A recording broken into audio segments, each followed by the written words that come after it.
Yo mga idol, musta? Mandrag mga sports TV nga pala. Ating pag-usapan, Barangay Nibra, RJ Abarrientos trade. Bibitawan pa nga ba ng Barangay Nibra at Justin Brownlee ang may natong gustong babawi? Pero bago na nga yan, kung bago pa lang sa aking channel, huwag mong kalimutan mag-subscribe at click ang notification bell para like kang updated sa ating latest upload pa natin. Pero ating talakayin, una natin pag-usapan. So matapos natalo ang kupunan ng Barangay Nibra sa unang laban sa panibagong season ng ating liga kontra nga sa Rinnusan o Las Panthers, masasabing na parang bagsak pa rin ang nagiging laban ng bagong player na si Isaac Go at RJ Abarrientos sa unang laro ng ating Barangay Nibra. Sa naging bawat laro, itong si RJ Abarrientos mga idol na parang nangangapa pa rin sa kanyang panibagong kupunan ng ating Barangay Nibra kung bakit wala sa focus noong unang laban kontra nga sa Rinnusan. Hindi pa rin alam kung paano pa nga ba ang kanyang nagiging role, kung bakit 2 points lang ang kanyang naiitala sa buong laban. Ang plano pa rin ng ating Barangay Nibra na i-trade pa nga ba ang nasabing bagong player na si RJ Abarrientos.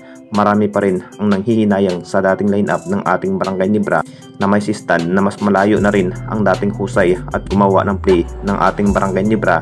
Itong si Stan mga idol, kulang na kulang pa rin ang nagiging opensiba ng ating Barangay Nibra kung bakit Justin Brownlee pa rin ang inaasahan ng laban.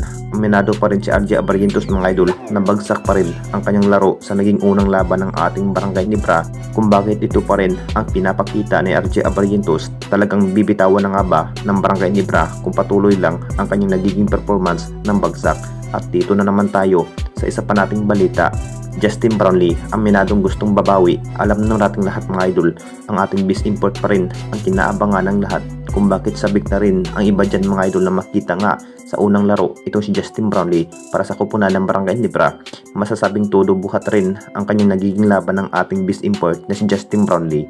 Marami pa rin ang nagsasabi mukhang na parang naiiba nga ang bawat laro itong si Justin Brownlee matapos nawala ang nasabing big man ang makakatandim na si Stan mga idol sa 20 area. Kung bakit nanibago ang bawat kilos itong si Justin Brownlee, iba pa rin ang laro na may Isaac Go mga idol at si Stan. Malaking factor pa rin ng ating Barangay Nibra sa pagkawala ni si Stan na parang walang kumpiyansa pa rin ang mga bagong player at hindi pa rin ginagamit ang isa pang player na si Paul Garcia sa naging laban nga ng ating Barangay Nibra at Rinnusan Las Panthers. May isang talo na rin ng ating Barangay Nibra. Kung titignan natin lahat mga idol na mas mahihirapan na nga ang Barangay Nibra na makuha ang malaking tagumpay dito sa ating liga, talagang si Justin Brownlee pa rin at Japit Aguilar at Scotty pa rin ang nagiging aminado na manalo nga sa kupunan ng Barangay Nibra kahit ang mga bagong player na parang nangangapa pa rin sa opensiba, kung bakit walang magawa nga sa naging laban.